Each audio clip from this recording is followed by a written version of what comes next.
జగన్మోహన్ రెడ్డి గారు మొన్న నేను బాలకృష్ణ గారి బిల్డింగ్ నుంచి ఆ ఐపీ అడ్రస్ నుంచి నా మీద తప్పుడు ప్రచారం జరిగింది అని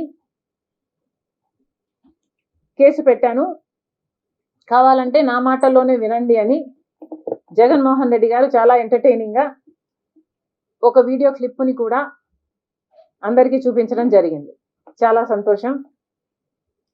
కానీ జగన్మోహన్ రెడ్డి గారు, మీకు నిజంగానే చెల్లెలి మీద ప్రేమ ఉండుంటే మీకు బాలకృష్ణ గారో లేక బాలకృష్ణ బిల్డింగ్ ఐపీ అడ్రస్ నుంచో మీ చెల్లెలి మీద తప్పుడు ప్రచారం జరిగింది అని మీరు నమ్మింటే, మీకు తెలుసుంటే, మరి మీరు 5 సంవత్సరాలు ముఖ్యమంత్రిగా ఉన్నారు కదా. ఆ ఇష్యూ జరిగిన తర్వాత 5 సంవత్సరాలు మీరు ముఖ్యమంత్రిగా ఉండి ఏం గాడిదలు కాశారండి? ఎందుకు ఎంక్వైరీ వేయలేదు బాలకృష్ణ మీద? మీరు ఇప్పుడు చెల్లెల మీద ప్రేమ ఉన్నట్టు మీరు మాట్లాడుతున్నారే. మీకు నిజంగానే చెల్లెల మీద ప్రేమ ఉంటే ఏ ఇష్యూ అయితే బాలకృష్ణ బిల్డింగ్ నుంచి అప్పుడు జరిగిందో ప్రభాస్కు నాకు సంబంధం ఉంది అని, అదే ఇష్యూని గత 5 సంవత్సరాలలో మీ సైతాన్ సైన్యం మీ సోషల్ మీడియాలో మీరు వాడుకోలేదా? నేను ఏ రోజైతే కేసు పెట్టానో,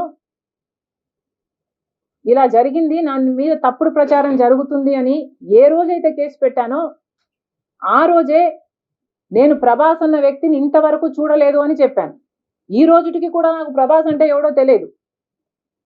ఈ రోజుటికి కూడా చెప్తున్నా, ఆ రోజు ప్రమాణం చేశా నా బిడ్డల మీద నాకు సంబంధం లేదు ఆయనతో అని.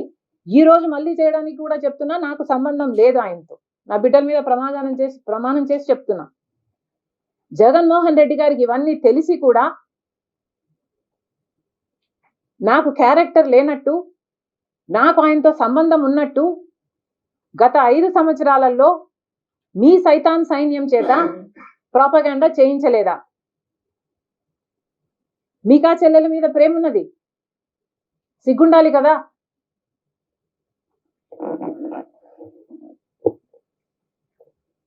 మళ్ళీ నా వీడియోనే ప్లే చేసి మళ్ళీ ఆయనకు మైలేజ్ వచ్చేటట్టు వాడుకుంటున్నారు. అంటే నా వీడియో పనికొస్తుందన్నా మీరు వాడేసుకుంటారు.